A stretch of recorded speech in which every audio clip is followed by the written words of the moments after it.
La société lui fournit le scénario. Lui se contente de lire les répliques à voix haute. Martineau. Est-ce qu'on est avec Fabien Major? Bien oui, on est avec Fabien, planificateur financier.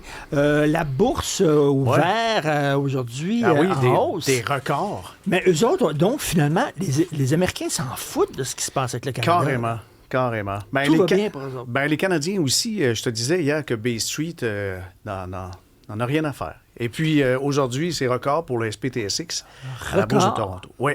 Ça vaut 36 957 l'indice. Pour vous dire, Richard, je sais que tu aimes connaître le pourquoi du comment. Oui. Le chiffre, ça veut dire quoi, ça, 36 957?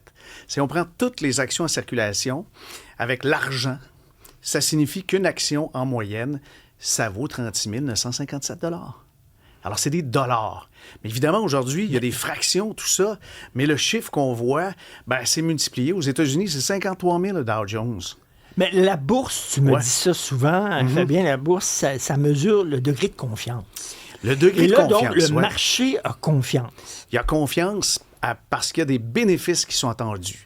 Les profits, là, c'est ça qui vraiment dirige, qui tire la locomotive. Et quand on a des dépassements de profits, comme cette année, c'est 87 % des sociétés américaines qui ont dépassé les cibles, les attentes, eh bien, ça fait des flamèches comme on voit.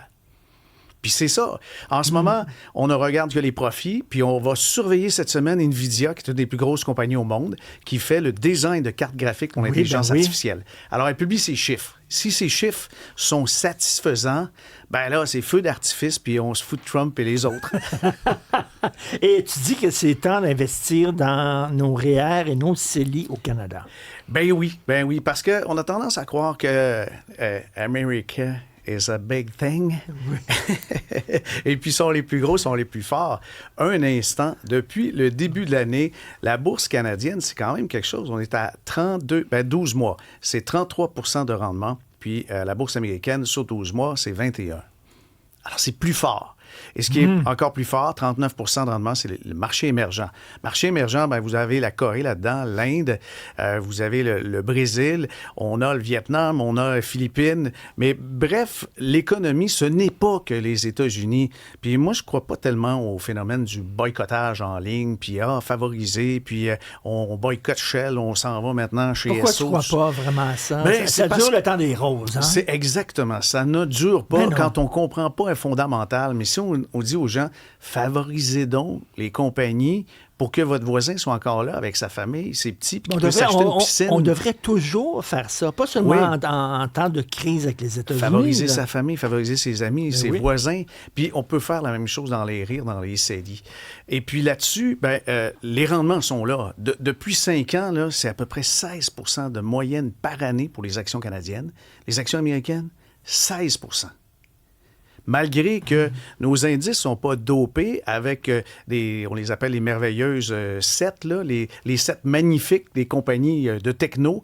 Sans ça, on est capable de performer et d'avoir de très, très bons rendements. Mais moi, je crois que c'est au niveau des REER et des CELI, Richard, il y a vraiment un problème. Parce qu'on n'a plus de plafond sur le contenu étranger.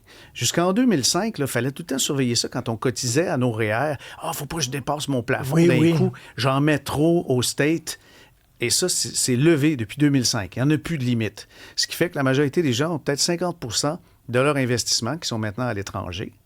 Et ce qui est vraiment particulier, le CELI, qui est un véhicule incroyable parce que c'est libre d'impôts, bien là, il n'y a pas de limite. Au moins, occupez-vous du CELI pour que ce qu'il y a libre d'impôt ne soit pas finalement une sorte de faveur pour les stocks américains. Mais libre d'impôt, ça devrait être limité au Canada, aux Canadiens. Et non, ils ne se sont pas occupés de ça. Y a-tu vraiment des gens qui disent à leurs conseillers financiers, là, je veux plus que tu me places mon argent dans les compagnies américaines parce que je veux les boycotter. Attends une minute, quand ils voient là, le rendement de la compagnie, ils s'en foutent que ce soit américain ou canadien. Il y a une hypocrisie là-dedans. Il y a une hypocrisie là-dedans. Puis cette hypocrisie, je pense que c'est comme notre fibre, notre petite laine, là, est tissée serrée avec les Américains, là. On a des symboles américains partout. Ça fait partie de notre langage. Ça fait partie de notre distinction avec l'Européen.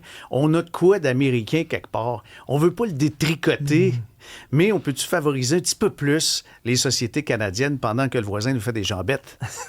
Je pense que oui. Dans le cours d'école, le boli, là, ben c'est lui. Moi, là, je ne vais pas aller acheter du stock à la quincaillerie de son père. Exactement. Marie-Laurence, avec quelque chose à dire? Ben, en fait, j'ai envie de dire, je comprends toute l'idée du boycott, puis c'est vrai que les mouvements de boycott sont très, très, très éphémères, mais encore une fois, qu'est-ce qu'on fait? On a beau vouloir encourager le voisin, mais même, puis si on n'encourage pas tout le temps les produits complètement québécois, c'est parce que les gens n'ont pas toute cette capacité de payer. Ben oui. Mais je pense qu'un minimum, là, aujourd'hui, dans nos REER, dans nos CELI, on a des fonds, on a des FNB, des actions indirectement, mais vous avez plein de fournisseurs qui sont québécois, canadiens.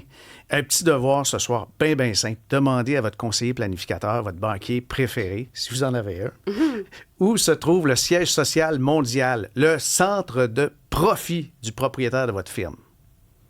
Il va vous répondre quelque chose. Ça peut être à Dubaï, ça peut être aussi en Corée du Sud, ça peut être en France, en Angleterre. Beaucoup, ben, c'est à Manhattan, hein? C'est à New York. Oui. Mais il y a plein d'équivalents aujourd'hui. On a plein de FNB, des fonds indiciels par les banques, les caisses, les compagnies d'assurance canadiennes.